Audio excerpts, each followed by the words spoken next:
نحمده ونستعينه ونستغفره ونؤمن به ونتوكل عليه ونعوذ بالله من شرور أنفسنا ومن سيئات أعمالنا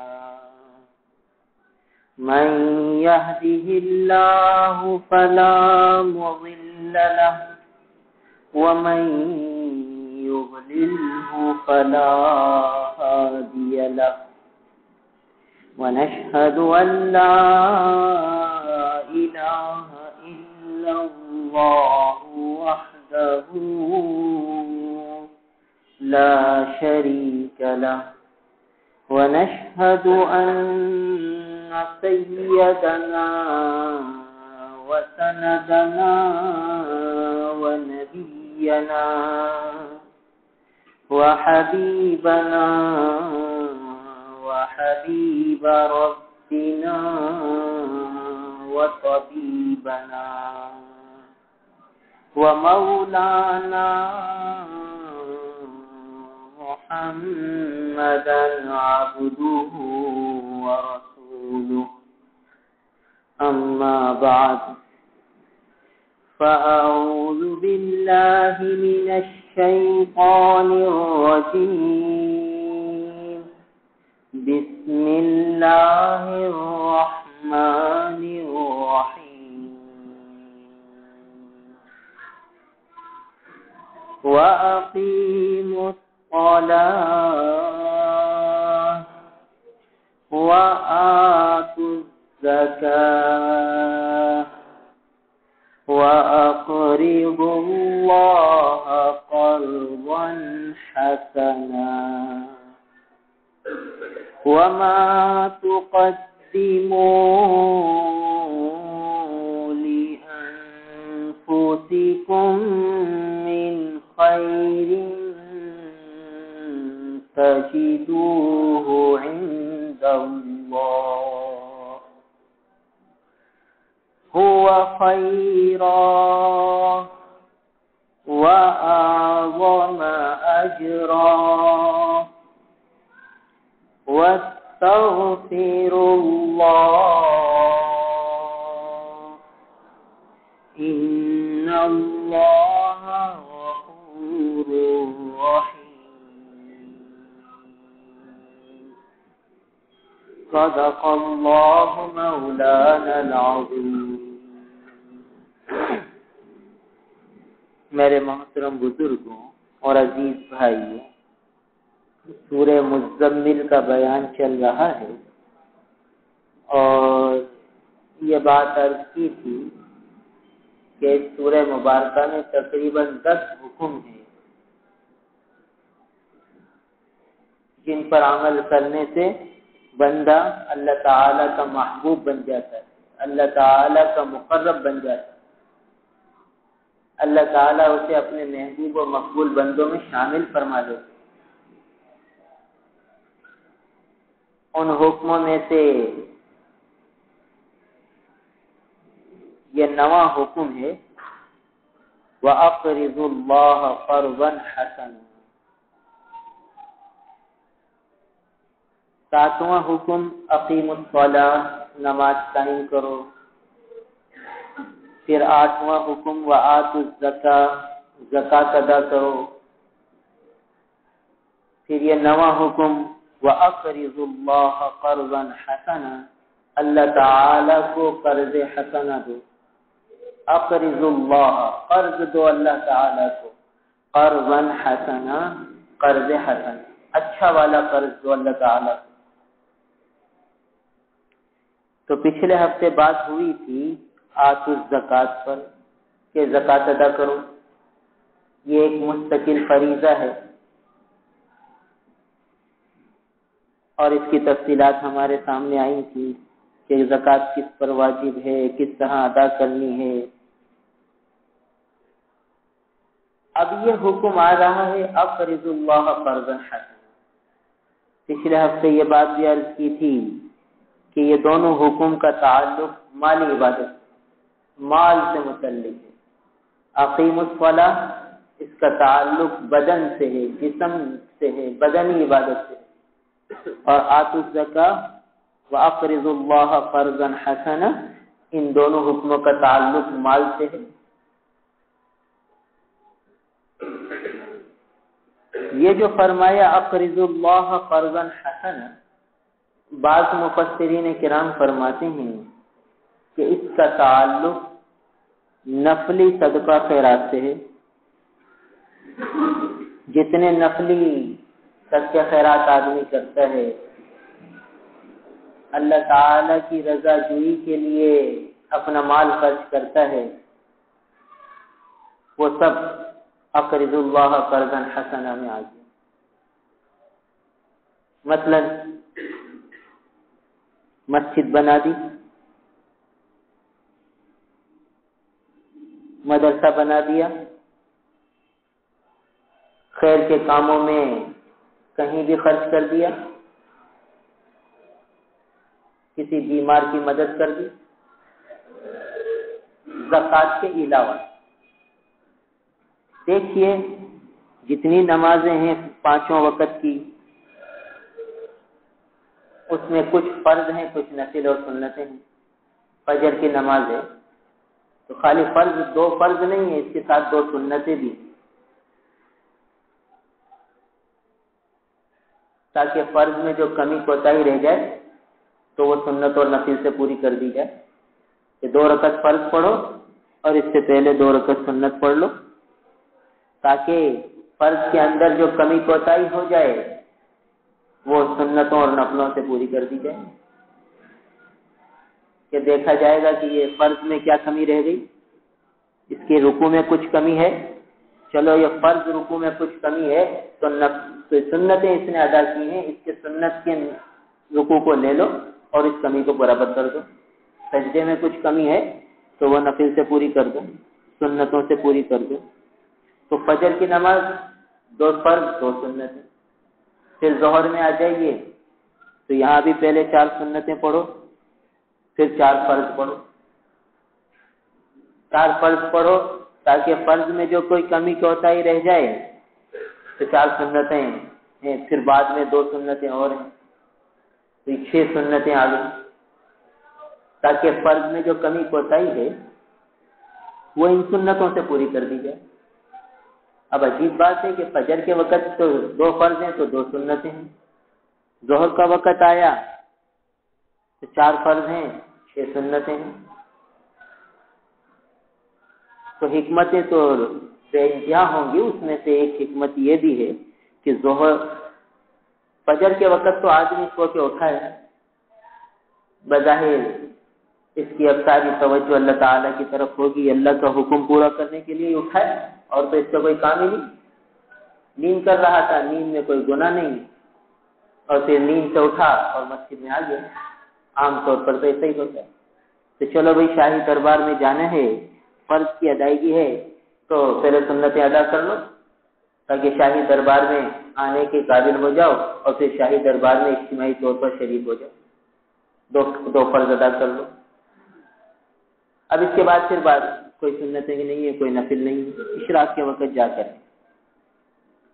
اچھا بھی جب ظہر کے لیے آئے تو ہر ایک کاروبار میں مشغول ہے، کوئی ملازمت میں، کوئی کاروبار میں، اس میں کچھ کمی کوتاہیاں رہ جاتی ہیں، تو آ جاؤ دربار الہی میں۔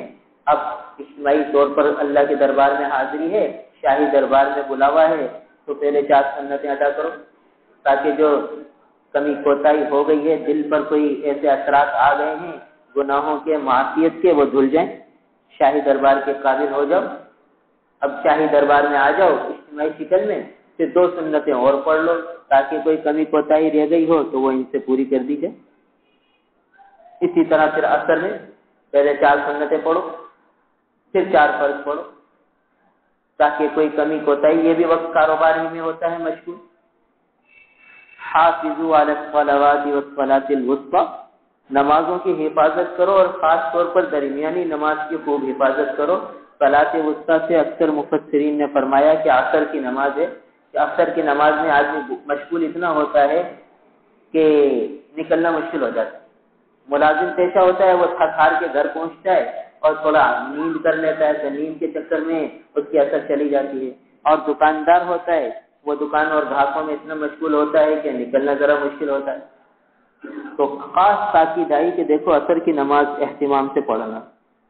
لہذا اب اثر کے لیے آئے تو 4 سنتیں پہلے پڑھو پھر 4 فرض ادا کرو تاکہ کوئی کمی کوتاہی ہو جائے تو یہ سنتوں سے پوری ہو جائے.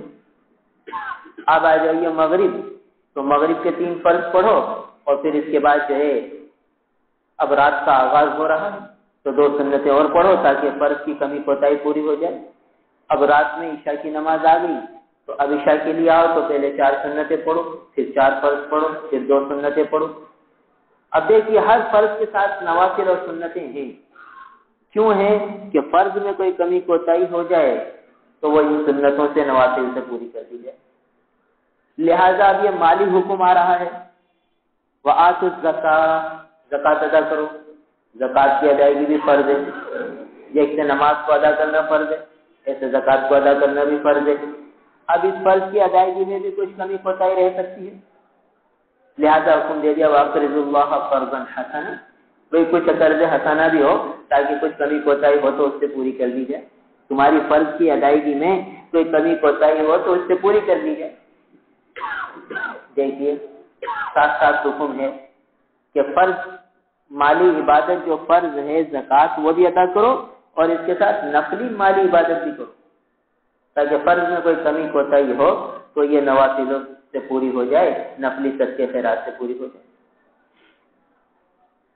اب دیکھیے نفل جیسے یہ بتلایا تھا کہ سب سے زیادہ حقدار زکات کے وہ اپنے رشتہ دار ہیں کہ رشتہ داروں کے حقوق کی ادائیگی میں یہ ہے کہ ان کا تعاون کرو. اگر وہ مستحق زکات ہے تو زکات سے تعاون کرو ان کی خدمت کرو. اور اگر زکات کے حقدار نہیں ہیں مگر ضرورت مند ہیں تو غیر زکات سے نفلی صدقے خیرات سے ان کی معاونت کرو. اقرضوا اللہ قرضا حسنا میں یہ داخل. اب ہم میں سے ہر ایک یہ سوچے کہ بھئی ہمارے رشتہ داروں میں کتنے لوگ ضرورت مند ہوں گے تو میں زکات سے تو تعاون کرنے کی کوشش کرتا ہوں. غیر زکات سے کتنا تعاون کرتا ہوں. زکات تو صرف 2.5% ہے. 1 لاکھ میں سے 2,500 روپے صرف 97,500 تو میرے پاس بقایا ہے. 40,000 میں سے 1,000 روپے 39,000 روپے تو میرے پاس موجود ہیں. 1,000 روپے پہ 25 روپے 975 روپے تو میرے پاس ہیں. تو 25 روپے دے کر میں مطمئن ہو گیا کہ بس میرا نے تو ان پر بہت بڑا احسان کر دیا اور بہت ان کا حق ادا کر دیا. نہیں, یہ جو فرض زکات انہوں نے وصول کی ہے یہ ہمارے محسن ہے کہ ہمارے فرض کی ادائیگی کا حق ادا ہو گیا. اگر یہ نہ لیتے تو ہم کیسے فرض ادا کرتے ہیں. یہ تو ان مستحقین زکات کا احسان ہے ہم پر کہ انہوں نے قبول کیا. ایک دور حضرت عمر ابن عبدالعزیز رحمہ اللہ رحمۃ واسعہ کے زمانے میں ایسا آیا کہ مسلمان زکات لے کر گھومتا تھا کوئی مستحق نظر نہیں آتا. ہر ایک کہتا بھائی میں صاحب نصاب ہوں مجھے زکات کی ضرورت نہیں ہے. اب بتاؤ اس زمانے میں بیچارے زکات کس طرح ادا کرتے ہوں گے, کتنی پریشانی میں اس کا سامنا ہوگا کہ فرض ادا کرنا ہے کیسے ادا کریں. ہر کوئی مستحق زکات, ہر کوئی زکات دینے کے چکر میں لینے والا کوئی نہیں. تو یہ جو لینے والے ہیں زکات ہمارے رشتہ دار عزیز اقارب پڑوسی یہ ہمارے محسن ہیں کہ ہمارا فرض ادا ہو جاتا ہے ان کو دیکھ. مگر ہم یوں سمجھتے ہیں کہ ہم نے ان پر احسان کیا. ہمارے لاشعور میں یہ بات جڑ جاتی ہے کہ میں تو اس کا تعاون کرتا رہتا ہوں. بھائی تعاون کرتے رہتے ہو کون سی رقم سے کرتے ہو. فرض ہے وہ تو تمہیں ویسے دینی تھی, وہ تو اللہ تعالیٰ نے تم پر لازم کی تھی, وہ تو دینی تھی. ہاں اگر تم دوسرے نفلی صدقات اس کو دیتے تو چلو پھر ایک قسم کا احسان ہوتا. مگر دوسری جگہ قرآن نے پھر فرما دیا کہ لا تبطلوا صدقاتکم بالمن والاذى کہ دیکھو اپنے صدقات دے کر احسان جتلا کر انہیں ضائع نہ کرو. لا تبطلوا صدقاتکم بالمن والاذى احسان جتلا کر اذیتیں دے کر کرے تو فقیر تھا، میں نے تیری خدمت کی، آج تو میرے سامنے کھڑا ہے رشتے دار کو تانا دے رہا ہے، تو صدقہ باطل ہو گیا۔ قرآن کہتا ہے نہیں اپنے صدقے کو باطل نہ کر، من احسان جتلا کر اور اذیت دے کر، تکلیف پہنچا کر۔ تو بہرحال زکوٰۃ تو فرض ہے، وہ تو دینا ہی دینا ہے۔ اب زکوٰۃ کے ساتھ یہ تو فرض تھا، اب نفل کیا ہو، اقرض اللہ قرضا حسنا۔ تو ہم میں سے ہر ایک اپنا جائزہ لے کہ ہم اپنے عزیز اقارب رشتے داروں پر نفلی صدقہ خیرات کتنا کرتے، کتنا ریشو ہے۔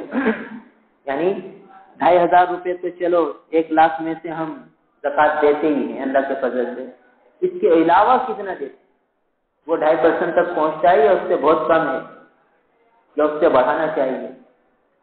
دیکھیے بعض اللہ والوں کا معمول یہ رہا کہ وہ اپنی آمدنی کے 3 حصے کرتے تھے، 3 حصے، جو آمدنی ہوتی اس کے 3 حصے کر لیتے۔ ایک حصہ وہ غربا فقراء مساکین میں تقسیم کر دیتے، ایک حصہ اپنے گھر والوں کے لیے رکھ لیتے، اپنے لیے، اپنے گھر والوں کے لیے، اور ایک حصے میں پھر اپنی تجارت کرتے اور اس سے آگے نفع اٹھاتے۔ تو ایک قصہ قرآن میں ایک اللہ والے کا مذکور ہے کہ وہ کھیتی باڑی کیا کرتے تھے۔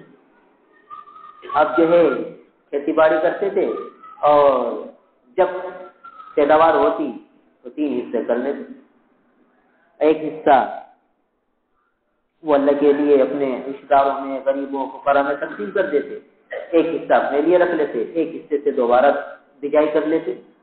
اس طرح ان کا برسوں سے معمول تھا، اور جب بھی کٹائی کا وقت آتا تو فقراء جمع ہو جاتے اور جو ہے یہ خوب خوشی سے ان کو دیتے تھے، اور فقراء بھی خوش ہو جاتے تھے کہ چلو بھائی اب آج فلاں کی کھیتی کٹے گی، ہمیں مال ملے گا۔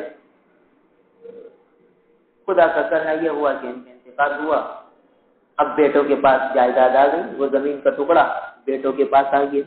بیٹوں نے آپس میں سوچا کہ ہمارا ابا تو احمق تھا، ایک حصہ تہائی یہ ایسے ہی دے دیتا تھا، ہمیں تو سارا مال خود رکھنا ہے، اب کرنا کیا ہے؟ دیکھو بھائی ہم یوں کہیں گے، صبح اندھیرے میں چلے جائیں گے اپنی زمین پر، یہ کیونکہ سویرا ہو جائے گا تو یہ فقراء آ جائیں گے اور مال مانگیں گے، اور باپ دیتا تھا اس لیے وہ آ جائیں گے، پھر جان چھڑانا مشکل ہوگی، تو ہم رات کو چلیں گے، رات کو جا کر اور سویرا ہونے سے پہلے ہی اپنی کھیتی کاٹ لیں گے اور پھر اپنے حصہ لے کے چلے جائیں گے۔ یہ آپس میں مشورہ کیا، اور پھر آ کر یہاں یہ نہ دینے کے ارادے کر رہے ہیں، اپنے ابا کے عمل کو احمقانہ عمل کہہ رہے ہیں، اور حکم یہ آ گیا کہ اللہ تعالیٰ کی طرف سے کہ کھیتی اجاڑ دو۔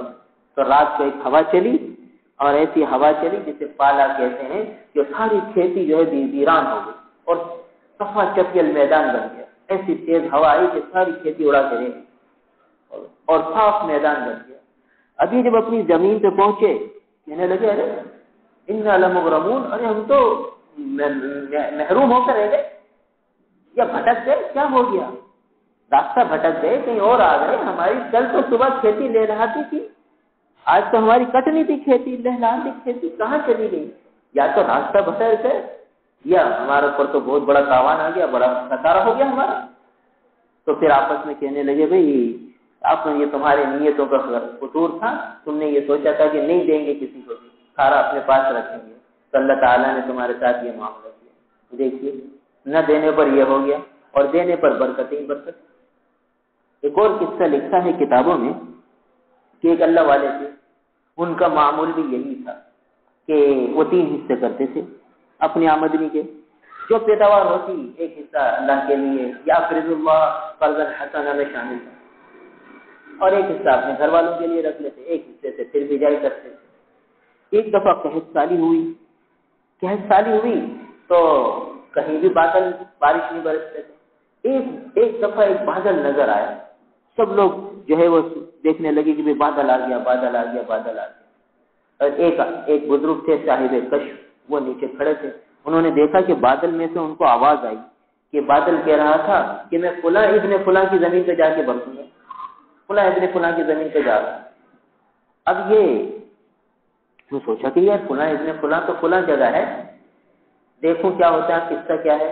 بہرحال وہ بادل وہاں ہی گیا، اسی زمین پہ برسا جو اس بزرگ کی زمین تھی، اور آس پاس کے خطے سارے ہی بنجر اور ویران اور قحط سالی کا شکار، وہاں وہ بادل برسا اور ان کی کھیتی لہلہانے لگی۔ اب یہ گئے ان بزرگ سے ملنے، کہنے لگے میں نے بادل سے یہ آواز سنی آپ کے نام کا، کیا چکر ہے، کیا کرتے ہو، تمہارا عمل کیا ہے؟ تب میرا عمل تو یہ 3 حصے کرتا ہوں، ایک اللہ کے لیے دے دیتا ہوں اور ایک گھر پہ رکھ لیتا ہوں، ایک سے پھر بھی جائے کرتا ہوں۔ تو یہ تو انتہائی اعلیٰ درجہ ہے۔ مگر بعض بزرگوں کا معمول یہ رہا ہے کہ وہ 10واں حصہ نکالتے ہیں، زکوٰۃ کے علاوہ اپنے مال کا 10واں حصہ، یہ اقرض اللہ قرضا حسنا، نفل نمازیں، جیسے نفل نمازیں ہوتی ہیں ایسے نفل مال صدقہ 10واں حصہ، کہ چلو بھائی 2.5% تو اللہ کے لیے نکال دیا، اس کے بعد جو بچا اس میں سے 10واں حصہ الگ کر لیا کہ بھئی یہ ہم اپنے رشتہ داروں پر، عزیز و اقارب پر اور ضرورت مندوں پر، اور جو مستحق زکوٰۃ نہیں ہے مگر ضرورت مند ہیں بیچارے، ان پر خرچ کریں۔ اور وہ فرماتے ہیں کہ دیکھو بھئی 10واں حصہ وہ اللہ تعالیٰ ایک کے بدلے 10 دے گا، تو جب ہم نے 10واں حصہ دے دیا تو سمجھو کہ اللہ کے یہاں پورا ہی چلا گیا، 10% چلا گیا، 100% چلا گیا گویا اللہ کی۔ ہم نے 10% دیا، عند اللہ وہ 100% بن گیا کہ اللہ کے یہاں ایک نیکی 10 گنا ہے، لہذا 10% نکالتے ہیں اور پھر اللہ تعالیٰ ان کے مال میں برکت دیتے ہیں، کیونکہ اقرض اللہ قرضا حسنا، انہوں نے اللہ کو قرض حسن دیا۔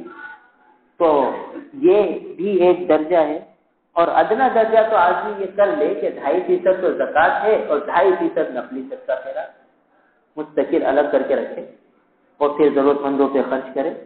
دیکھیے یہ جو مدرسے کے طلباء کرام ہوتے ہیں، مسجد کے مؤذنین ہوتے ہیں، ائمہ کرام ہوتے ہیں، یہ سب ان کا کوئی زیادہ وہ نہیں ہوتا کہ یہ لوگ ان کی کوئی دکانیں ہوں، کوئی ملازم تجارتیں ہوں بڑی بڑی، اللہ کے لیے مسجدوں میں اذانیں دیتے ہیں، نمازیں پڑھاتے ہیں، مدرسوں میں طلباء پڑھتے ہیں، یہ نیک لوگ ہیں، ان کو دینا یہ سب سے اعلیٰ درجہ ہے، رشتہ داروں کے بعد پھر ان کو دینا۔ دیکھیے ہم لوگوں نے یہ سمجھ لیا کہ ہم نے مدرسے میں زکوٰۃ دے دی تو ہم نے تو ہمارا فریضہ ادا ہو گیا، ہمیں تو ہمارا یہ صدقہ جاریہ بن گیا۔ دیکھیے صدقہ جاریہ یہ کیسے بنے گا؟ ہم سمجھتے ہیں ہم نے زکوٰۃ دے دی تو یہ صدقہ جاریہ بن گیا، یہ صدقہ جاریہ ضمناً بنا ہے، حقیقت میں صدقہ جاریہ تھوڑی بنا ہے۔ ہم نے تو زکوٰۃ ادا کی، ہمیں تو کرنی تھی، کہیں بھی دے دو، وہ تو ہمارا فرض ادا ہوا ہے، مدرسے میں زکوٰۃ دے کر ہمارا فرض ادا ہوا ہے۔ اور اقرض اللہ قرضا حسنا، اس آیت کے ذیل میں اگر ہم زکوٰۃ کے علاوہ مال مدرسے میں دیں گے تو وہ براہ راست ہمارا صدقہ جاریہ بنے گا۔ یہ تو ضمناً صدقہ جاریہ بن رہا ہے۔ کیوں ضمناً بن رہا ہے؟ اس لیے کہ بھئی ہم نے نیک لوگوں کو دیا، مدرسے میں دیا، تو اب جو ہے وہ طلباء کرام نے اس زکوٰۃ کو استعمال کیا، اس سے پھر ان کو قوت آئی، انہوں نے علم دین حاصل کیا، پھر وہ مسجد کے امام بنے، مسجد کے مؤذن بنے، تراویح پڑھائیں، تو وہ سب ہمیں ثواب دیں، ضمناً ہم شریک ہیں، بالاصالت شریک نہیں ہیں۔ براہ راست کب شریک ہوں گے؟ جب ہم ان کو زکوٰۃ کے علاوہ جا کر خدمت کریں گے کہ بھائی آپ ماشاءاللہ قرآن حفظ کر رہے ہیں، یہ کپڑے کا جوڑا ہماری طرف سے تمہارا اکرام، بھائی یہ جو ہے فلاں ضرورت کی چیزیں تمہارے لیے، بھائی تم دور حدیث پڑھتے ہو، حدیث کا سبق پڑھتے ہو، بھائی یہ فلاں ضرورت کی چیز ہے، یہ تمہارے لیے، بھئی تم اتنے بڑے ہو گئے، دور حدیث پڑھتے ہو، تمہارے گھر والوں کی بھی ضرورت ہوگی، بھئی یہ چند ہزار روپے لے لو، یہ اپنے گھر والوں کو دے دینا۔ تو ہم نے دیکھیے ان کے ساتھ تعاون کیا، زکوٰۃ نہیں، وہ تو فرض ہے، وہ دے کر وہ تو ہمیں دے نہیں دینا ہے، وہ تو ضمناً ہمیں اجر ملے گا ان کی تعاون کرنے کا۔ اصل ثواب کب ملے گا؟ جب ہم نفلی صدقہ خیرات ان کو دیں گے، نیک لوگوں کو، علماء کو، صلحاء کو، اور جو ہے بیچارے قسم پرس ہوتے ہیں، کم آمدنی ہوتی ہے، اخراجات ہم دیکھ رہے ہیں کتنے زیادہ بڑھ چکے ہیں، کیسی کیسی مہنگائی ہے، تو ان لوگوں کے ساتھ تعاون کرنا، تو ان کی نیکیوں میں ہم اب براہ راست شریک ہوں گے۔ اب یہ امام نماز پڑھائیں گے تو ہم ان کی نیکیوں میں براہ راست شریک ہیں، اور یہ مؤذن اذان دیں گے، ان کی نیکیوں میں ہم براہ راست شریک ہیں، یہ قرآن پڑھانے والے قرآن پڑھائیں گے، ان کی نیکیوں میں ہم براہ راست شریک ہیں۔ کہ ہم نے ان کے ساتھ تعاون کیا ہے غیر زکات سے، کیونکہ ہمارے اوپر لازم تو نہیں تھا دینا، پھر بھی ہم نے دیا، تو یہ ہے براہ راست ان کے ساتھ تعاون، یہ ہے اقرض اللہ قرضا حسنا کی آیت پر عمل کرنا۔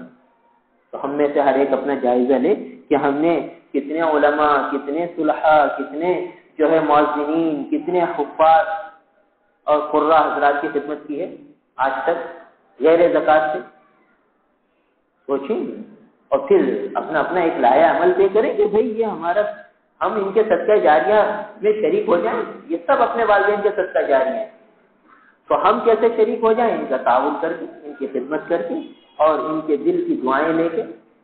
دل کی دعائیں دیکھیے، ایک ہوتا ہے دعا لینا، ایک اور دعا کا نکلنا دل، اور ایک ہے دعا کی درخواست کر دینا۔ تو دعا کی درخواست کر دینا اور دعا کر دینا، کسی نے کہا بھائی اگر دعا کر دو، ہم نے دعا کر دی، اس نے درخواست کر دی، ہم نے دعا کر دی۔ ایک ہے ایسی خدمت کر دینا کہ دل سے خود بخود دعا نہیں، دل سے جو بات نکلتی ہے اثر رکھتی ہے، پر نہیں طاقت پرواز مگر رکھتی ہے، پر نہیں ہوتے اس کے مگر پرواز کی طاقت رکھتی ہے، فوراً اللہ کے یہاں قبول ہوتی ہے۔ تو ایک اللہ والے فرماتے ہیں کہ دعائیں لینی چاہیے، دعائیں کروانی نہیں ہے، لینی ہے، اور لینے کے لیے دعائیں نکلیں اس کے لیے تو کچھ کھپانا پڑے گا، ایسی یعنی موقع کی مناسبت سے خدمت کرنی پڑے گی کہ خود دل سے دعائیں نکل جائیں، پھر کام بن جاتا ہے، پھر بیڑا پار ہوتا ہے۔ تو بہرحال یہ اقرض اللہ قرضا حسنا کے ذیل میں یہ بات ہمارے سامنے آئی کہ اس میں سارے نفلی صدقے خیرات آ گئے، اور نفلی صدقہ خیرات میں سب سے زیادہ جو ہے ہم اپنے رشتہ داروں پہ خرچ کریں، اور اس کے بعد علماء، صلحاء، طالب علم، مدرسے کے ان لوگوں پر خرچ کریں، اور اس کے علاوہ پھر مسجد کی تعمیر ہے، اور جو ہے مدرسوں کی تعمیر ہے، ان سب میں ہم اپنا حصہ ڈالیں۔ مگر دیکھیے آج کیا ہو رہا ہے، تعمیر، من بنا مسجدا للہ بنى اللہ له بیتا فی الجنہ، جو بنا کہتے عمارت کو، جو مسجد کی تعمیر کرے گا، تعمیر اس کو کہتے ہیں جو ضرورت کی چیز ہے، ایک ہوتی ہے تعمیر، ایک ہوتی ہے تزئین۔ تزئین کس کو کہتے ہیں؟ زیب و زینت کو، گلکاریاں، حسن، خوبصورتیاں، یہ سب یہ تزئین کہلاتی ہے۔ اور بنا جس کا لفظ حدیث میں آیا ہے، حدیث میں یہ نہیں آیا کہ جو مسجد کی تزئین اور تزئین کرے گا، مسجد کو خوبصورت بنائے گا، اس کے لیے جنت میں گھر ہے۔ حدیث میں ہے من بنا للہ مسجد، جس نے بنایا، تعمیر کیا، عمارت بنائی مسجد کی، عمارت اس کو کہتے ہیں جو ضرورت کے لیے چیزیں ہیں، تو اللہ تعالیٰ اس کے لیے جنت میں گھر بنائے۔ تو فقہاء کرام نے عجیب مسئلہ لکھا ہے، فقہاء کرام نے مسئلہ یہ لکھا ہے کہ جو آدمی مسجد میں زیب و زینت کی چیزیں لاتا ہے، یعنی مسجد کو خوبصورت بنانے کے لیے، مسجد کو جو ہے حسین و جمیل بنانے کے لیے جو خرچ اخراجات کرتا ہے، اس پر اس کو ثواب ملے گا کہ نہیں ملے گا؟ یعنی کہ بھئی میری مسجد بہت خوبصورت ہو جائے، میری مسجد میں یہ چیز بھی لگی ہوئی ہو، میری مسجد میں یہ چیز بھی لگی ہوئی ہو، وہ ضرورت تو ہے، وہ تو خوبصورتی ہے، تزئین ہے۔ تو اب اس کی خواہش یہ ہے کہ میں چاہے اللہ کے گھر میں یہ خوبصورت چیز لگ جائے، چاہے میرا کتنا ہی پیسہ لگ جائے، یہ جذبہ اچھا جذبہ ہے۔ مگر ہم یہ دیکھیں گے کہ اس جذبے کو فقہاء کرام کس رنگ میں لیتے ہیں، جن کے سامنے آخرت ہوتی ہے نا، تو وہ ایک دوسرا ہی رنگ سوچتے ہیں۔ تو وہ فرماتے ہیں فقہاء کرام کی اس بارے میں دو رائے ہیں۔ ایک رائے یہ ہے کہ اس سے ثواب نہیں ملے گا۔ ہاں ٹھیک ہے، اچھی بات ہے کہ اللہ کے گھر کو خوبصورت بنانے کی فکر کریں، اللہ کا گھر خوب سے خوبصورت لگے، اچھی بات ہے، ثواب نہیں ملے گا، گناہ بھی نہیں ملے گا۔ اب دیکھیے ایک آدمی ہزاروں روپے، لاکھوں روپے خرچ کر رہا ہے کہ میری مسجد خوبصورت ہو جائے، مگر ثواب کچھ بھی نہیں مل رہا۔ اور دوسری جماعت فقہاء کرام کی یہ کہتے ہیں نہیں اس کو ثواب ملے گا، کیونکہ اس کا جذبہ یہ ہے کہ اللہ کا گھر خوب سے خوبصورت بن جائے۔ تو ایک جماعت فقہاء کی یہ کہتے ہیں ثواب ہی نہیں ملے گا، گناہ بھی نہیں ملے گا، ثواب بھی نہیں ملے گا۔ ٹھیک ہے، ایک کام اس نے کر دیا، جائز ہے، ناجائز نہیں، مگر ایک جماعت یہ کہتے ہیں نہیں انشاءاللہ ثواب بھی مل جائے گا، کہ اس کا جذبہ یہ ہے کہ اللہ کا گھر خوبصورت لگے اور اچھا لگے۔ مگر فقہاء میں اختلاف ہو گیا اس مسئلے میں۔ مگر تعمیر جو ضرورت کی چیزیں ہیں، تو آج اکثر لوگوں کا ذوق یہ بنا ہوا ہے کہ ضرورت کی چیز میں تو خرچ کرتے ہوئے جھٹکیں گے. جہاں ضرورت ہوگی کہ مسجد میں فلاں چیز کی ضرورت ہے، مدرسے میں فلاں چیز کی ضرورت ہے، تو ضرورت والی چیزوں میں تو آدمی سوچے گا کہ یار کروں یا نہیں کروں. مگر جو خوبصورتی کی چیز ہوگی، آویزہ ہوگی، سب کی نگاہوں میں آئے گی، تو اس کے لیے بھائی میں اتنے پیسے دینے کو تیار ہوں، بھائی میں اتنے پیسے دینے کے لیے تیار ہوں، میں یہ کر دوں گا، میں وہ کر دوں گا. جس کام میں فقہا یہ فرماتے ہیں کہ ثواب ملے گا یا نہیں ملے گا، معاملہ ہی مشکوک ہے کہ ایک جماعت کہتی ہے فقہاء کرام کے ثواب ملے گا، ایک کہتی ہے نہیں ملے گا. اس معاملے میں تو ہم بڑھ چڑھ کر لاکھوں روپیہ لگا دیتے ہیں. اور جس میں سب کا اتفاق ہے کہ بھائی مسجد کی جو تعمیر کرے گا اللہ تعالیٰ اس کے لیے جنت میں گھر بنائے گا، اس میں ہم سوچتے ہیں یار کتنے پیسے دیں، 5,000 دے دیں، 10,000 دے دیں، اور اس کے لیے 80,000 اور 1.5 لاکھ بھی لگ گیا تو خوشی خوشی کر لیں گے. تو ایک ایسا ذوق ہم لوگوں کا بن گیا. ٹھیک ہے انشاءاللہ جن فقہاء کرام نے فرمایا کہ ثواب ملے گا تو ہمیں اتنے ذہنی رکھنا چاہیے کہ ایک آدمی نے اتنے پیسے لگا دیے. مگر بات یہ ہے کہ آدمی خرچ کرنے کے لیے تیار ہے مگر مسئلہ پوچھنے کے لیے تیار ہے. یعنی دنیا کے معاملے میں تو ایک ایک چیز پوچھے گا، مگر جہاں یہ معاملہ آئے گا اس میں پوچھنے کی ضرورت ہی نہیں ہے مسئلہ. تو بہرحال ایک بات تو یہ کہ اقرض اللہ قرضا حسنا میں یہ اللہ کے گھر کی تعمیر، مدرسوں کی تعمیر، ان کی ضروریات کو سوچنا کہ بھئی مدرسوں میں کس چیز کی ضرورت ہے اور جو ہے مساجد میں کس چیز کی ضرورت ہے، ضرورت کو پورا کرنے کی فکر کرنا، یہ اقرض اللہ قرضا حسنا میں شامل ہے. تو ہر آدمی اپنے اپنے حصے کی سوچے کہ بھئی میرا صدقہ جاریہ کیسے بن جائے، کس مدرسے میں کس چیز کی ضرورت ہے، مسجد میں کس چیز کی ضرورت ہے، علماء کو کس چیز کی ضرورت ہے، طالب علم کو کس چیز کی ضرورت ہے، مدرسے میں کتنے طلبہ ہیں، ان کو سردی میں سویٹر کی ضرورت ہے تو میں سویٹر مہیا کروں، ان کو جو ہے دستانوں کی ضرورت ہے تو میں دستانے مہیا کروں. میں تو زکوٰۃ دے کر رسید کٹوا کے مطمئن ہوں کہ اب جو چاہے مدرسے والے کرتے تھے. بھئی میں ان کو جو ہے کھانے کی ضرورت ہے تو میں انہیں کھانا پہنچاؤں. کتنے طلبہ ہیں بیچارے بیمار ہوتے ہیں تو ان کو جو ہے اب سادہ کھانا چاہیے، مگر میرے پاس اتنا وقت ہے کہ میں اس کو اپنے گھر کی روٹی بنوا کے اور سادہ کھچڑی بنا کے اس طالب علم کو پہنچاؤں. میرے پاس وقت تھوڑی، میں نے تو زکوٰۃ کی رسید کٹوا دی اتنی ساری اور میں مطمئن ہو گیا. تو آج ہم لوگوں کا ذوق یہ بن گیا کہ زکوٰۃ ہم نے دے دی اور ہم بس فارغ ہو گئے، اب تو ہماری ذمہ داری ختم ہو گئی اور صدقہ جاریہ کے امیدوار بن گئے.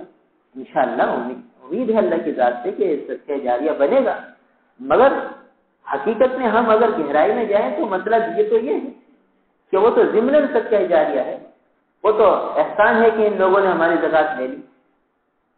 اگلا مسئلہ تو یہ کہ اقرض اللہ قرضا حسنا، قرض دو اللہ تعالیٰ کو، قرض حسنا اچھا والا قرض. تو وہ ہم نے کتنا دیا، یعنی مدرسے کی ضرورت میں، مسجد کی ضرورت میں، طالب علموں کی ضرورت میں ہم نے کتنا خرچ کیا. اور اسی طریقے سے عزیز و اقارب رشتہ دار جو مستحق زکوٰۃ نہیں تھے مگر ان کی بھی ضرورتیں ہوتی ہیں، ان پہ ہم نے کتنا خرچ کیا. ہر ایک اپنا جائزہ لے. پڑوسی ہے ہمارا، اس کو کتنی ضرورت ہے، میرا ملازم ہے وہ اس کو کتنی ضرورت ہے پیسوں کی، اس کے گھر میں کیا کیا چیزوں کی کمی ہے، میں پوری کرنے کی کوشش کروں. تو اگر میں یہ ایک رقم مختص کر لوں گا کہ بھئی 2.5% تو میں نے زکوٰۃ نکال لی، یہ تو مصرف زکوٰۃ میں خرچ کروں گا، اور 2.5% میں نے یہ اللہ کے لیے نکالی کہ میری زکوٰۃ میں جو کمی کوتاہی ہوگی وہ اس سے پوری ہوگی، یہ نفلی صدقہ خیرات ہے، یہ اقرض اللہ قرضا حسنا میں ہے، لہٰذا میں اس میں ملازم ہیں ان کے گھر کی کوئی ضرورت ہے وہ پوری کروا دوں، اور کوئی پڑوسی ہے اس کی کوئی ضرورت ہے وہ پوری کرا دوں. یہ ساری چیزیں سوچنی ہیں ہم، کیونکہ پچھلے دفعہ عرض کیا تھا کہ مال سے متعلق 2 سوال ہیں مستقل آخرت کے کہ مال کمایا کیسے اور خرچ کیسے کیا.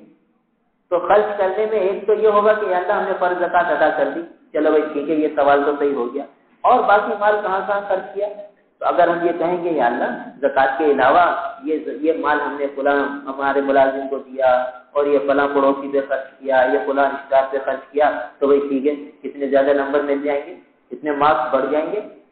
اور یہ کہا یا اللہ یہ تو میں نے دنیا کے رسوم میں خرچ کر دیا، رواج میں خرچ کر دیا، دکھلاوے میں خرچ کر دیا، تو بتاؤ کیا ہوگا اس کا اثر. اس لیے مال کے خرچ کرنے سے متعلق مستقل سوال ہے کہ کہاں خرچ کیا. تو ہمیں سوچنا ہے دنیا کے اعتبار سے ہم کتنی سوچ رکھتے ہیں. ایک مکان بنانے کے لیے آدمی کتنا سوچتا ہے، اور پھر اس کے لیے کون سے پائپ لینے ہیں، ایک پائپ خریدنے کے لیے کتنے مشورے کرتا ہے، ٹائلز خریدنے کے لیے کتنے مشورے کرتا ہے، کتنی دکانوں کو دیکھتا ہے کہ کون سا ٹائلز خریدوں، کون سا اچھا رہے گا، کون سا سستا لگے گا، مناسب ہے اور اچھا بھی ہے اور پائیدار بھی ہے، اور ایک سے مشورہ کریں گے، دوسرے کاریگر سے پوچھیں گے، کیوں کہ بھائی میں جو گھر میں ٹائل لگا رہا ہوں ذرا مناسب ہوں، اچھے ہیں۔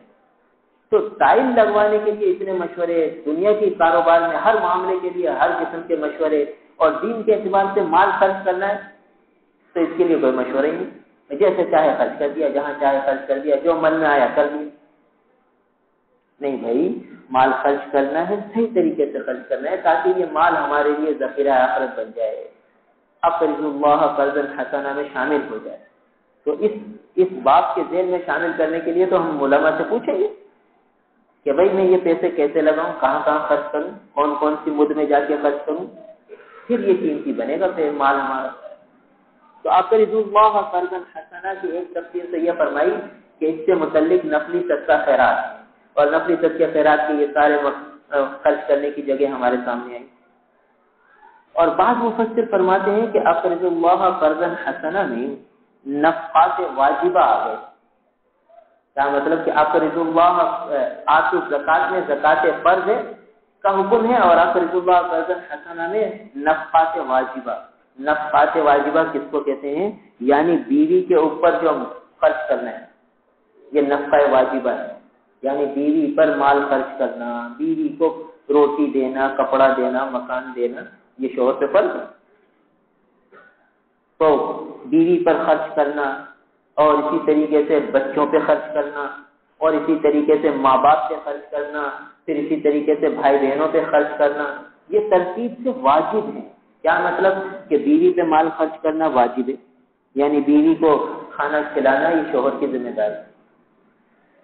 2 وقت کی روٹی پیٹ بھر کے شوہر کھلائے بیوی کو، مالدار ہے تو مالداری کے اعتبار سے کھلائے، اور غریب ہے تو غربت کے اعتبار سے کھلائے، واجب ہے۔ اور کہیں ہے نہیں تو قرضہ لے کے کھلائے۔ کیوں شادی کی تو اب اس کا حق ادا کرے، اور وہ یہ اقرض اللہ قرضا حسنا میں شامل ہے کہ بھئی اس کو بیوی پہ خرچ کرے، جو اس کی ضروریات ہیں وہ پوری کرے۔ تو فقہاء کرام نے مسئلہ لکھا ہے کہ اگر کوئی آدمی بیوی پہ خرچ نہیں کرتا تو بیوی قاضی کے پاس جائے، قاضی کو کہے کہ میرا شوہر خرچ نہیں کرتا، میں کیا کروں؟ تو قاضی اس کو کہے کہ بھئی تم قرضہ لے لو لوگوں سے شوہر کے نام پہ، تاکہ پھر یہ شوہر تمہارا ادا کر دے وہ قرضہ۔ تو وہ قرضہ لے اور اپنے اوپر خرچ کرے، پھر قاضی شوہر کو بلا کے کہے گا بھئی یہ تم پر قرضہ ہے، یہ ادا کرو، لازم ہے تم پر، واجب ہے بیوی پہ مال خرچ کرنا۔ دیکھیے اچھا بھئی اور کس پہ واجب ہے؟ پھر دوسرے نمبر پر آتے ہیں اپنے نابالغ بچے، ان پہ خرچ کرنا واجب ہے۔ نابالغ بچوں کا نفقہ یہ بھی باپ سے واجب ہے، تو اب ان کو بھی کھلائے پلائے، ان کی جو ضروریات ہیں وہ سب باپ پوری کرے۔ نہیں پوری کرتا تو قاضی کے پاس جائیں گے، کون؟ بیوی جائے گی کہ بھئی نہ مجھے دیتا ہے نہ بچوں کو دیتا ہے، تو قاضی کہے گا بھئی بچوں کے لیے بھی قرض لو لوگوں سے، اور پھر اس کو شوہر کو پکڑے گا، باپ کو پکڑے گا کہ بھئی قرض ادا کرو۔ کہتا ہے کہاں سے ادا کرو؟ تو محنت کرو، مزدوری کرو، محنت مزدوری کر کے کماؤ اور یہ خرچہ ادا کرو، یہ واجب ہے۔ تو اقرض اللہ قرضا میں حسنا میں بیوی کا نفقہ اور بچوں کا نفقہ، اور پھر تیسرے نمبر پر والدین کو دینا کب واجب ہے؟ والدین کو دینا جب واجب ہے جب والدین ضرورت مند، وہ تنگ دست ہوں، ان کے پاس نہیں ہے کھانے کو، تو اب یہ بالغ اولاد اس کے ذمہ بیوی کا بھی خرچہ، نابالغ بچوں کا بھی خرچہ، اور والدین کا بھی خرچہ، کیونکہ والدین بھی ضرورت مند ہیں، اب وہ بھی اس کو پورا کرنا ہے جو واجب ہے۔ دیکھیے ترتیب سے، پہلے بیوی، پھر بچے، پھر ماں باپ۔ اچھا اب یہاں ایک ضمن بات سمجھ لیجئے کہ جو بالغ بچے ہیں نا، بالغ بیٹے، 15 سال کے بعد بیٹا، اب وہ باپ پر واجب نہیں ہے کہ اس سے خرچ کرے، یعنی بیٹا 15 سال کا ہو گیا، بالغ ہو گیا، تو اب باپ کے ذمہ واجب نہیں ہے کہ اس کو روٹی کھلائے، اب یہ خود اپنا کمائے اور کھائے۔ باپ اگر کھلاتا ہے تو باپ کا احسان ہے کہ چلو بھئی بیٹے کو کھلا رہا ہے۔ اب فرض کیجیے ایک باپ ہے، اس کے 4 بیٹے ہیں، چاروں بالغ ہیں، 15 سال کی عمر کے ہو گئے، اور کماتے نہیں ہیں، نکھٹو ہیں، اور اس آدمی کے ماں باپ بھی ہیں جو تندرست ہیں، تو اب اس کو یہ نکھٹوؤں کو کھلانا واجب نہیں ہے، اپنے ماں باپ کو کھلانا واجب ہے، تو بیوی کو کھلائے اور ماں باپ کو کھلائے، ان 4 نکھٹوؤں کو نہ کھلائے۔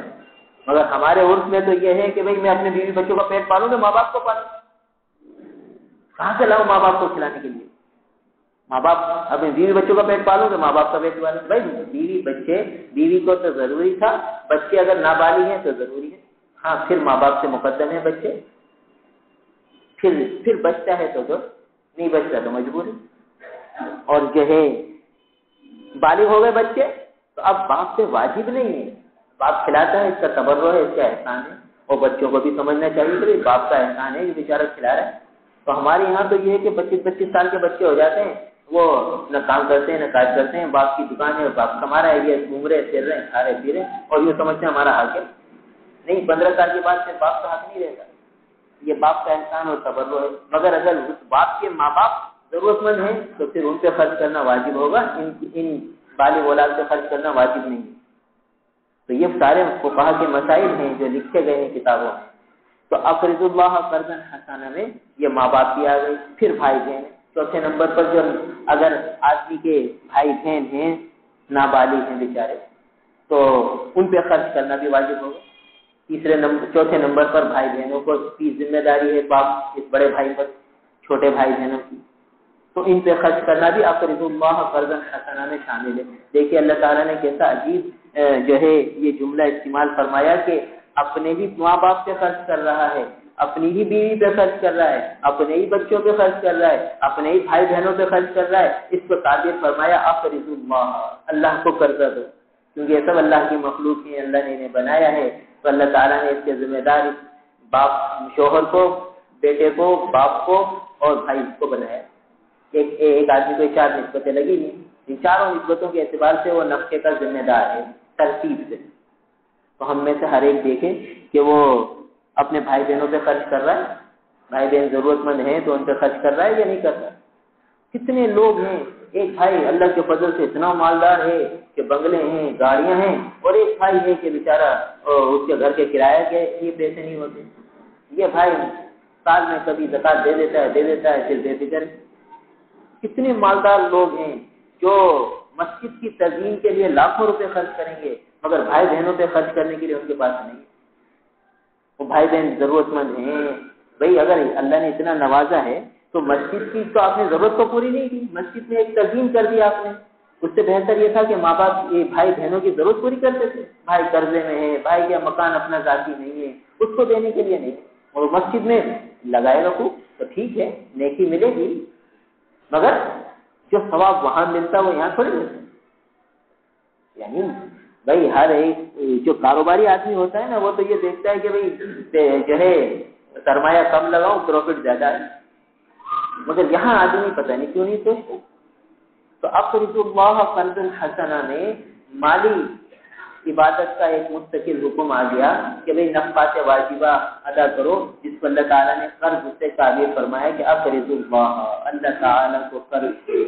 پھر قرض سے تعبیر فرمایا کیوں کہ بھئی قرض دینا یہ ہے کہ کس کو قرض دے رہے ہو؟ اللہ تعالیٰ کو، جو غنی الاغنیاء ہے، سارے مالداروں کو غنی کرنے والی ذات ہے، سارے مالداروں کو دینے والی ذات اللہ تعالیٰ کی ہے۔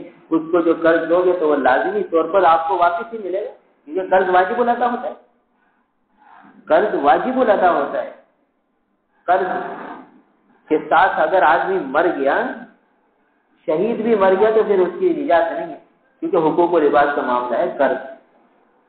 آج لوگ قرض لینے کے لیے تیار ہیں، ادائیگی کے لیے بھاگتے ہیں، اور حدیث پاک میں آتے ہیں کہ جس آدمی نے قرض ادا کرنے کی فکر کی تو اس وقت تک اللہ تعالیٰ اس کو موت نہیں دیں گے جب تک کہ اس کا قرض ادا نہ ہو۔ مگر فکر تو کرے، آج کل قرض کی ادائیگی کی فکر ہی نہیں، اور بھائی قرض تو قرض لیتا رہتا ہے اور بے فکر رہتا ہے، جب کوئی مانگنے آ گیا تو پھر اس کو کھری کھری سنا دیتا ہے۔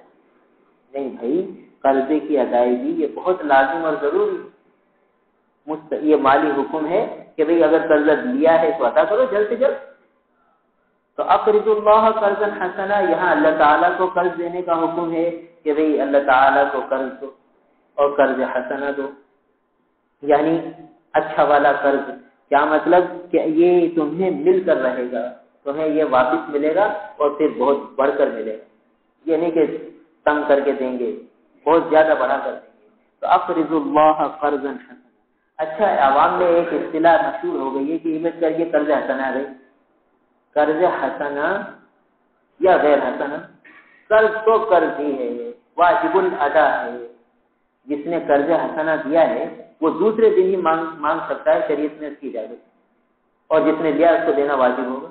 یہ نہیں کہتے تھے قرض حسنا، لوگ یہ سمجھتے ہیں قرض حسنا کے معنی یہ ہے کہ اب ملے گا، اب دینا ہی نہیں ہے، اور دینے والے یہ سمجھتا ہے کہ اب لینا ہی نہیں ہے، یہ سمجھتے ہیں عام طور پر لوگوں کے ذہنوں میں یہ بات بیٹھی ہے۔ نہیں بھائی، جب لفظ قرض آ گیا تو اب جس نے لیا ہے اس کو دینا ضروری ہے، جس نے لیا ہے اس کے لیے لینے کا حق ہے، جب چاہے مانگ لو۔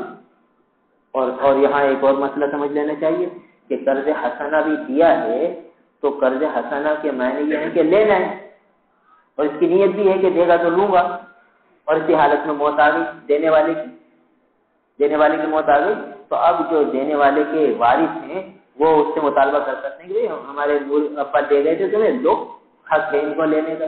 وہ یہ نہیں کہہ سکتا بھائی قرض حسنا تھا، دو نہیں دوں میری مرضی، نہیں، اس کے وارث مانگ سکتے ہیں کیونکہ لفظ قرض آ چکا ہے۔ اسی طریقے سے جو لینے والا تھا وہ مر گیا، تو اب جو ہے وہ اگر کوئی مکان چھوڑ کے مرا ہے، کوئی اور چیز چھوڑ کے مرا ہے، تو یہ دینے والا مانگنے کا حق رکھتا ہے اس کے وارثوں سے کہ تمہارا ابا مر گیا، مکان ہے بیچو اور مجھے قرضہ دو۔ اگر یہ نہیں مانگتا اور معاف کر دیتا ہے اس کا احسان ہے، اچھی بات ہے، مگر قرض حسنا کا مسئلہ ذہن میں ہونا چاہیے کہ قرض حسنا بھی قرض ہی ہے اور واجب الادا ہے، واجب الوصول ہے، یعنی لینے کا بھی حق رکھتا ہے اور لینے والے کو دینا واجب اور ضروری ہے۔ حسنا کا نام سمجھ کے یہ نہیں سمجھے کہ صدقہ خیرات ہے، بس اب نہیں دوں گا میں۔ اگر جس نے دیا ہے اس کے دل میں یہ ہے کہ دے گا تو لے لوں گا، تو سمجھو یہ قرض ہے۔ ہاں یہ نیت ہے کہ دے گا تب بھی نہیں لوں گا، دے گا تب بھی نہیں لوں گا، تو پھر یہ صدقہ خیرات بن گیا، پھر یہ نفلی صدقہ خیرات ہے، یہ چاہے کرے۔ اب یہ نہیں لے سکتا، نہ اس کے وارث مانگ سکتے ہیں، پھر اس کو لکھ کے رکھنا چاہیے اپنی وصیت میں کہ بھائی میں نے فلاں کو اتنے روپے قرض حسنا دیے ہیں قرض حسنا کے عنوان سے، مگر میں نے نہ لینے کی نیت کی ہے، تو یہ صدقہ بن گیا۔ اب دیکھیے قرض حسنا جو دے رہا ہے اگر اس کی نیت لینے کی ہے تو یہ قرض ہی ہے، اگر نہ لینے کی ہے کہ دے گا تب بھی نہیں لوں گا تو پھر یہ نفلی صدقہ خیرات بن گیا۔ اب اگر وہ دے گا تو یہ لے نہیں سکتا، نہ مانگنے کا حق ہے اس کو، کیونکہ اس نے نیت یہ کی ہے کہ میں دے گا تو بھی نہیں لوں گا۔ اور کوئی کسی موڑ پر مانگتا ہے کہ دے بھائی میں نے قرض حسنا دیا تھا، دے بھائی، نہیں دے سکتا، وہ دل کو ٹٹولے، دیتے وقت کیا جذبہ تھا اس کا، دیتے وقت کے جذبے کا اعتبار ہے، بعد میں نیت بدل گئی تو حکم وہی رہے گا۔ کیا مطلب کہ دیتے ہوئے تو بڑا دل نرم تھا کہ بھائی بیچارہ ضرورت مند ہے، چلو میں قرض حسنا کے عنوان سے دے دیتا ہوں، دے گا تب بھی نہیں لوں گا، یہ نیت کر کے دے دیا، ادھر دیا ادھر یہ صدقہ بن گیا، ادھر اس کی ملکیت ختم ہو گئی۔ اب 4 مہینے بعد اس کی نیت بدلی، یار اب تو یہ مالدار ہو گیا اور میں نے تو قرض حسنا کی نیت سے دیا، اب تو میں لوں گا، یا کوئی اس سے کھٹپٹ ہو گئی، انبن ہو گئی، اب اس کو غصہ آ رہا ہے، اب یہ مانگ رہے تھے میں نے قرض حسنا دیا تھا، قرض حسنا مسئلہ میں نے سنا ہے کہ قرض حسنا تو لے سکتے ہیں، لے بھی دے، نہیں بھائی جو اس وقت تو نیت یہ تھی کہ میں نہیں لوں گا، دے گا تب بھی نہیں لوں گا، تو اب یہ نہیں لے سکتا، لے گا گناہگار ہوگا، کہ صدقہ لے کر واپس مانگ رہا گناہگار ہوگا۔ تو دیکھیے نیت کے بدلنے سے حکم بدل رہا ہے، اور نیت یہ ہے کہ دے گا تو لے لوں گا، نہیں دے گا تو دیکھ لیں گے، دے گا تو لے لوں گا، بس یہ نیت ہے کہ دے گا تو لے لوں گا، تو یہ کر دے۔ اور لینے والا بھائی اس کو تو دینے کی فکر ہی کرنی چاہیے، ہر وقت یہ سوچنا چاہیے کہ قرض حسنا دیا ہے تو اس کا مطلب یہ نہیں کہ اب مجھے دینا ہی نہیں، اس کو فکر ہو کہ بھائی میں کب دوں، کس طرح دوں، اور اس کے لیے دعائیں مانگے، تدبیریں اختیار کرے، جیسے ہی تھوڑا سا بھی مال آئے دینے کی فکر کرے، بھائی میرے پاس 1000 روپے آ گئے، بھائی یہ لو 500 روپے لے لو، 500 میری ضرورت میں آ جائیں گے، 500 آپ لے لو تاکہ میرا قرضہ جلد سے جلد ادا ہو۔ جو اس طرح فکر کر کے ادا کرے گا اللہ تعالیٰ غیب سے مدد کرے گا۔ اور جو یہ سوچے گا بھائی آئیں گے تو دیں گے، نہیں آئیں گے تو کہاں سے دیں، ہم خود ضرورت مند ہیں، بے فکر ہے، اور جب وہ مانگتا ہے بھائی ہے ہی نہیں کہاں سے دیں، کیا کریں ہم، اوپر غصہ ہو جاتا ہے، پھر اس کا قرضہ ادا نہیں ہوتا، پھر وہ اللہ تعالیٰ کی طرف سے تائید غیبی اس کے شامل حال نہیں ہو، یہ کہ یہ تو اڑ رہا ہے، فکر ہی نہیں ہے اس کو، فکر ہوتی تو 100 روپے بھی زیادہ ہوتے تو دے دیتا، لے بھائی تم اپنا میرا قرضے میں سے کاٹ دو بھائی، 100 روپے میرے پاس ایک وقت ظاہر ہیں، ہر برو خرچ ہو جائیں گے ادھر ادھر، بھائی یہ میرے پاس آ گئے جلدی سے آپ دے دو۔ حقیر نہ سمجھو چھوٹی سی بھی رقم کو، تو یار یہ لاکھوں کا قرضہ ہے، 100 روپے کیا دوں گا اس کو، نہیں، جا کے دے، عمل کرے، پھر اللہ سے دعا کرے، یا اللہ میرے بس میں تو 100 روپے تھے، قرضہ تو 1,00,000 روپے ہے، کہاں 1,00,000 روپیہ، کہاں 100 روپیہ، مگر یا اللہ میں کیا کروں، میرے پاس تو یہ 100 روپے ہی ہیں، آپ اس کے دل کو بھی نرم کر دیجئے، کوئی میری ایسی مدد کیجئے کہ بقایا جو میرے اوپر قرضہ ہے 99,900 روپے، یا اللہ وہ بھی ادا ہو جائے۔ اب یہ دعائیں کرتا ہوا اس کو کہ یہ 100 روپے تو لے لو اور یہ کاٹ دو اس میں سے، جب بھی میرے پاس ہوں گے اس طرح میں دیتا رہوں گا۔ اب بتاؤ وہ جو جس نے 1,00,000 دیا ہے اس کا دل کتنا، اس کے دل میں کیسی رغبت آئے گی کہ دیکھو کتنا بیچارہ فکر مند ہے کہ 100 روپے لے کر پہنچا ہے، اور اللہ تعالیٰ اس کے دل کو ایسا نرم کر دیں گے کہ امید ہے کہ وہ یہ کہہ دے کہ میں نے معافی کی، یعنی اس طرح اللہ کی مدد آ سکتی ہے، ایسا اللہ تعالیٰ اس کے دل پہ جو ہے نرمی اور راحت سے ڈال دیں گے کہ اس کے 100 روپے 1,00,000 روپے کی قرض ادا کر رہے ہیں کا سبب بن سکتے، مگر آدمی کرے تو صحیح، کوشش تو کرے، ادائیگی کی فکر ہی نہیں تو ہزاروں وظیفے کرتا رہے تھوڑی ادا ہو، کتنے لوگ ہیں وظیفے پوچھتے ہیں، مگر ادائیگی کے لیے کوئی عملی اقدام تو کرتے ہی نہیں، عملی اقدام کرے پھر دیکھیے اللہ کی مدد آتی ہے، عمل تو کرے نہیں۔ بھائی ایک آدمی شادی کرے نہیں اور بچے کی وظیفے جو ہے خوب دعائیں مانگتا رہے، وظیفے کرتا رہے، تو بھائی بچہ کیسے ہوگا جب شادی کرے گا؟ عملی کام تو کرے۔ بھائی جو ہے کدال سامنے رکھی ہے اور کہہ رہا ہے اللہ کنواں کھود جائے، اللہ کنواں کھود جائے، وظیفے پڑھ رہا ہے تو کنواں تھوڑی کھودے گا، کدال مارنا شروع کرے تو پھر کنواں نکلے، پانی نکلے گا خوب۔ تو یہ عملی اقدام تو کرے قرضے کی ادائیگی کا، کہ چلو میں 100 روپے تو دے دوں اس کو جس کا حق ہے، پھر میرے پاس اور آئیں گے اور دیتا رہوں گا، پھر اللہ تعالیٰ کی مدد آئے گی۔ عملی اقدام شروع کرے گا پھر جیب سے دروازے کھلیں گے، اب خالی وظیفے کرتا رہے گا تو کیسے کھلیں گے دروازے؟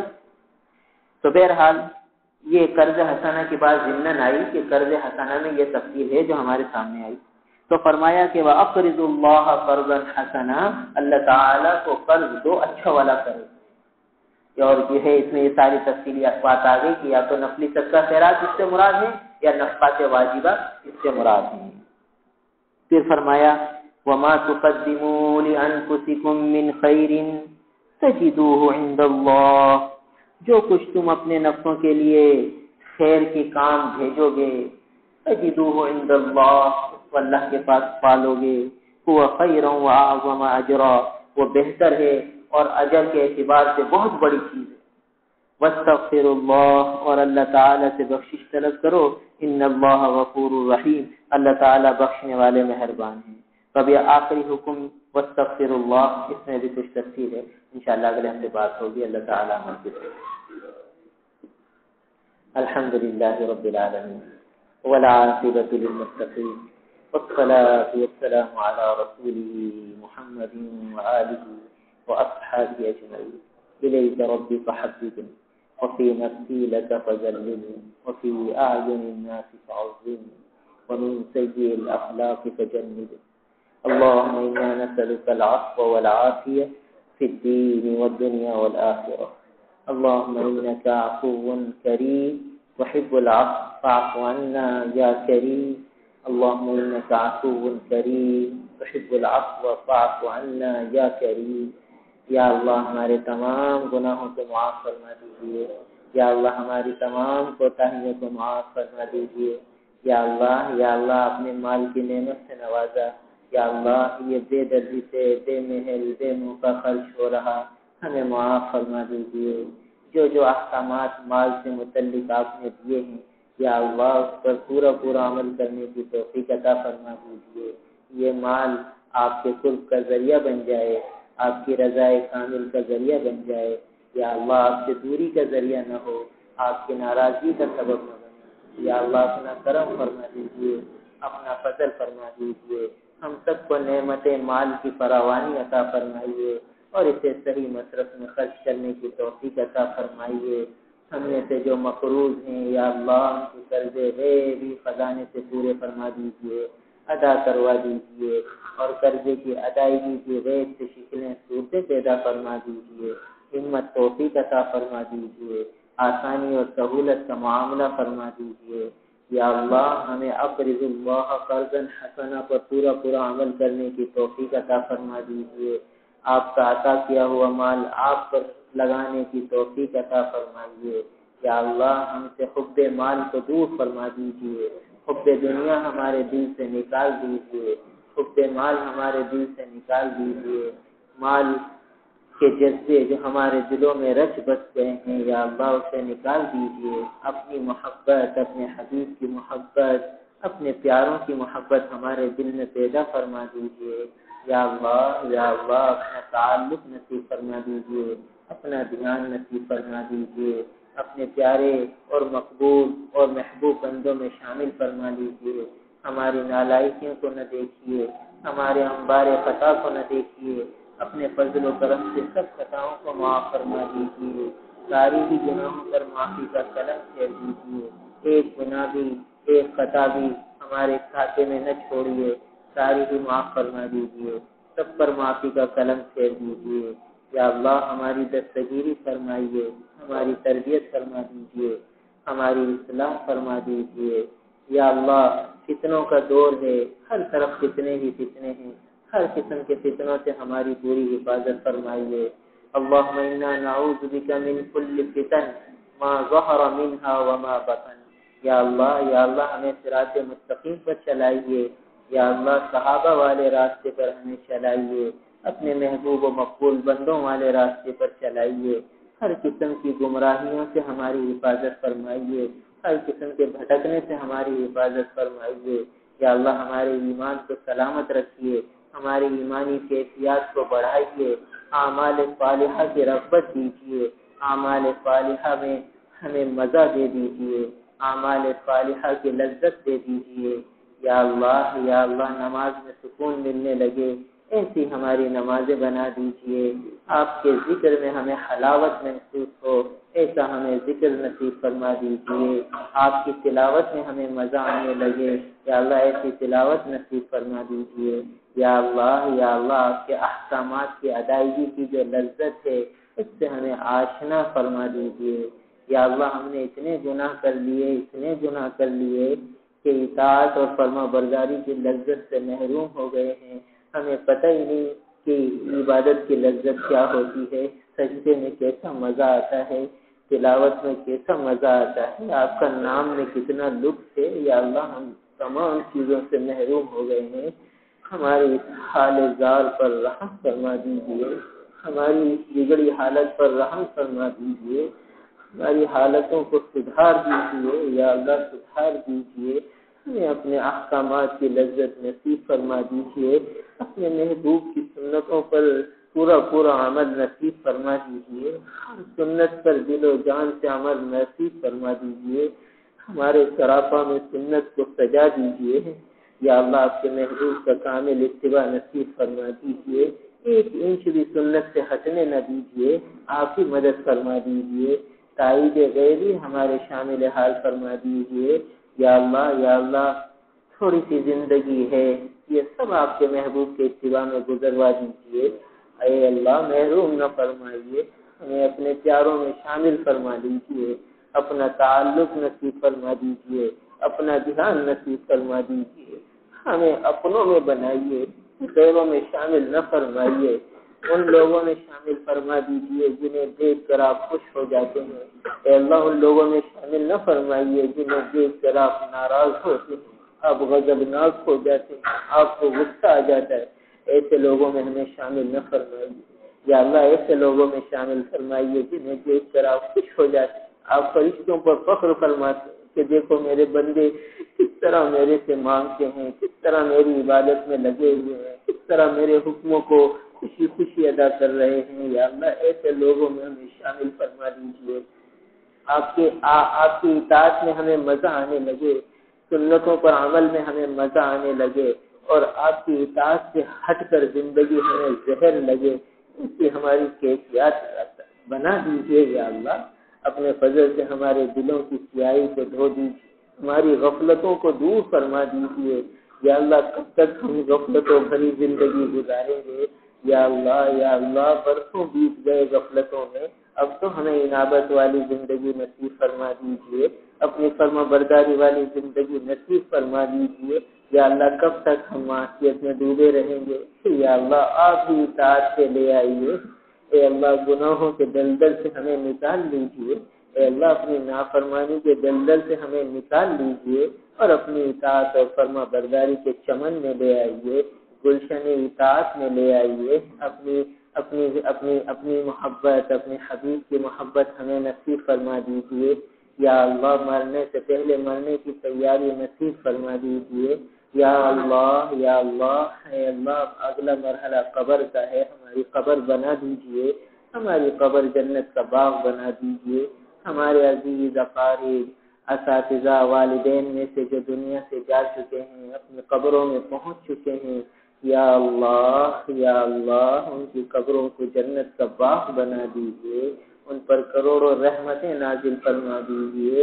اے اللہ ان پر خصوصی نظر کرم فرما دیجیے، ان کو اپنے محبوب و مقبول بندوں میں شامل فرما لیجیے۔ اے اللہ ہمیں اپنے والدین کا فرما بردار بنا لیجیے۔ اے اللہ ہمیں اپنے والدین کا فرما بردار بنا دیجیے، اپنے والدین کی آنکھوں کی ٹھنڈک کا سامان بنا دیجیے، ہماری اولادوں کو بھی ہماری آنکھوں کی ٹھنڈک بنا دیجیے۔ اے اللہ جو بیمار ہیں انہیں شفا کاملہ عاجلہ مستمرہ دائمہ عطا فرما دیجیے۔ ہر قسم کی بیماریوں سے ہماری حفاظت فرمائیے۔ اے اللہ ہر قسم کی بیماریوں سے ہماری حفاظت فرمائیے۔ جو بیماریاں آ چکی ہیں تقدیر میں لکھی ہیں، یا اللہ اپنے فضل سے اسے صحت سے بدل دیجیے۔ اے اللہ صحت عطا فرمائیے، تندرستی عطا فرمائیے، اور نعمت صحت اور نعمت تندرستی کو اپنی اطاعت اور فرما برداری میں لگائیے، آپ کی نافرمانی میں نہ لگے یہ نعمتیں۔ یا اللہ آپ کی ایسی توفیق دیجیے، ہماری جوانیاں، ہماری عمریں، ہمارے اوقات زندگی سب آپ کی فرما برداری میں لگیں، سب آپ کی اطاعت میں لگیں۔ اے اللہ کوئی لمحہ آپ کی نافرمانی میں نہ لگے، آپ کی مدد فرما دیجیے۔ اللہم ھذا الدعاء وعلیک الاجابہ وھذا الجہد وعلیک التکلان۔ اللہم انا نسألک من خیر ما سألک منہ نبیک محمد صلی اللہ علیہ وسلم، ونعوذ بك من شر ما استعاذك منه نبيك محمد صلى الله عليه وسلم، أنت المستعان وعليك البلاغ ولا حول ولا قوة إلا بالله۔ یا اللہ ہمارے دینی مدارس کی حفاظت فرمائیے، ہمارے علماء حقہ کی حفاظت فرمائیے۔ اے اللہ ہمارے تمام مسلمانوں کی جان، مال، عزت، آبرو کی پوری حفاظت فرمائیے۔ اے اللہ پوری حفاظت عطا فرمائیے۔ ہر قسم کا امن چین ہمیں عطا فرمائیے، اور بد امنی اور فساد کی ماحول کو آپ ہی ختم فرما سکتے ہیں۔ اپنے فضل و کرم سے فساد کے ماحول کو ختم فرما دیجیے، بد امنی کو امن سے بدل دیجیے۔ اے اللہ بد امنی کو امن سے بدل دیجیے، فساد کو اصلاح سے بدل دیجیے، اور خیر کا احکامات نازل فرمائیے۔ ہمارے گناہوں کی وجہ سے ہم پر اپنا عذاب مسلط نہ فرمائیے، ہمارے شامت اعمال ہم پر مسلط نہ فرمائیے، آپ کی کرم فرما دیجیے، ہماری حالت ذات پر خصوصی رحمت فرما دیجیے۔ ربنا فاغفر لنا ذنوبنا وكفر عنا سيئاتنا وتوفنا مع الابرار۔ اللهم اغفر لنا وارحمنا، اللهم اغفر لنا وارحمنا، اللهم اغفر لنا وارحمنا، انت مولانا فانصرنا على القوم الكافرين۔ ربنا تقبل منا إنك أنت السميع العليم وتب علينا إنك أنت التواب الرحيم، وصلى الله تعالى على خير خلقه محمد وآله وأصحابه أجمعين، آمين برحمتك يا